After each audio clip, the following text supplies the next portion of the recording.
What's up, everybody? Ryan Michael Ballo here to do a quick video on the idea of increasing IQ points via taking nootropics. So this is a pretty complex topic, and I just want to get my thoughts on it. Some of this will be theoretical, so don't look for me to cite any scientific resources or really anything. I'm just kind of giving my opinion on this. And I guess I should start with what catalyzed this post. This video is, I was having a conversation with a guy on Twitter about, this very thing. Is it possible for nootropics to improve IQ points? And I think to answer that question, we have to do a couple things. We have to ask the question, what nootropics are we talking about, and how do you classify nootropics? So Adderall, people seem to sort of group into the area of nootropics, whereas paracetam and uridine monophosphate are actual nootropics, and they work on improving the brain in various ways, whereas Adderall does not work on improving the brain. It might speed up the brain in various capacities and give you a surplus of epinephrine and dopamine or norepinephrine or whatever it might do. But it isn't improving brain function over time, and in fact, people end up with hangovers, essentially Adderall hangovers from taking drugs like that. Whereas taking CDP choline, uridine monophosphate, paracetam, aniracetam, oxiracetam, acetyl L-carnitine, right? Some of the well-known nootropics, some of them smart drugs out there, while there may be reported side effects for some people, it might be because of their dosage or not taking a choline source with one of the racetams, or not really fully understanding what the nature of the mechanisms and how they need to dose on these things are. There really aren't a whole lot of side effects with, especially compared to Adderall when you're talking about components like, or compounds like CDP and uridine and paracetam and some of the other stuff I mentioned, Alcar specifically. So we have to look at what we're talking about when we're thinking about nootropics. I think we need to essentially relinquish from this category Adderall. Modafinil's probably in the gray area there. I actually think that might help people improve their IQ at some level over time, and I'm going to get to why based on what IQ tests really are. But we'll just sort of leave modafinil kind of in the gray area. Let's talk about what IQ tests are. IQ tests are not a measure of your intelligence, in my opinion. They are a measure of your brain's capacity at the given time of the test, at the time that you're taking the IQ test, to engage in a multitude of tasks within one problem that you have to solve, with one equation or IQ test question.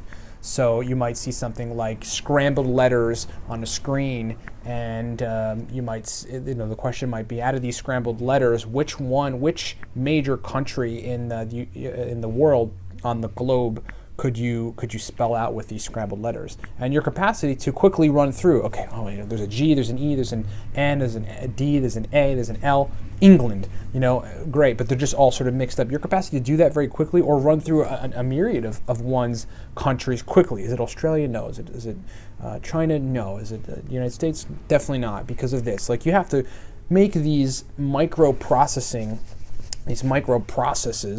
You have to process at a very micro level very, very quickly, and hold all this information simultaneously in your head, because you got to know, did I already do China? Yeah, I already negated the possibility that China is the answer here. Hold all this stuff in your head and, thus answer the question. And there are a lot of similar questions like that on IQ tests. And so I first think it's important to clear up, if you take an IQ test in the morning after a hangover, you will do worse.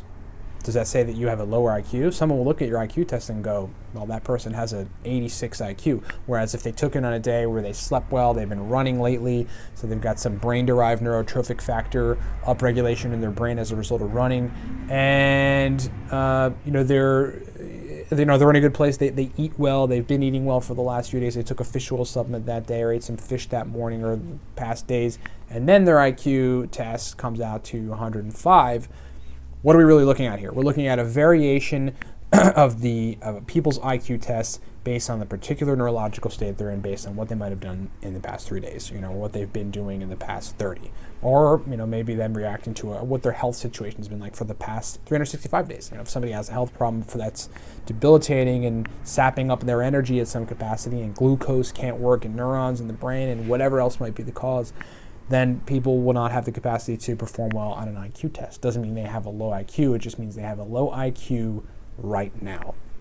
So I think I've never heard anyone want to differentiate or attempt to differentiate those two things before, and I think that's very, very important to make happen. Now let's talk about nootropics and their capacity to affect IQ. Since we have now my definition of IQ and my since I've explained those details before, that we need to look at more than just a person, classifying it as a person's inherent capacity to do something, but more their day-to-day capacity depending on the neurological state that we're in. We have to think this way now that we understand neuroplasticity and the ability for the brain to change itself, and how the brain's neurons are kind of constantly doing different things depending on the state of the human and how they're taking care of themselves. Now differentiating the two, it's like we got to look at certain nootropics and their capacity to affect the brain in a way that creates residual effects and results that would be in line with with a person being at their best or being healthy or being in a good state. And so I'm not sure that there's any studies to suggest any of this, but I'm actually sure there probably are, but I just don't know them off the top of my head, so maybe you guys can find, or people can comment about them, or just go look for them. In fact, I'm curious, I'll go look for the stuff. But I know that I remember reading similar studies, and the conversation has been out there that certain nootropics, well-known, good, functionally effective nootropics, can improve a brain's capacity to problem solve over the long term. And that would translate, in theory, to better IQ functionality. There are people that have said that they've improved IQ points from taking smart drugs over time, particularly Dave Asprey and particularly modafinil, I believe. And I don't really think that it's too far-fetched whatsoever, and I'm going to tell you why based on my own experience, in addition to all the stuff that I just laid out, which should be convincing, in its own right.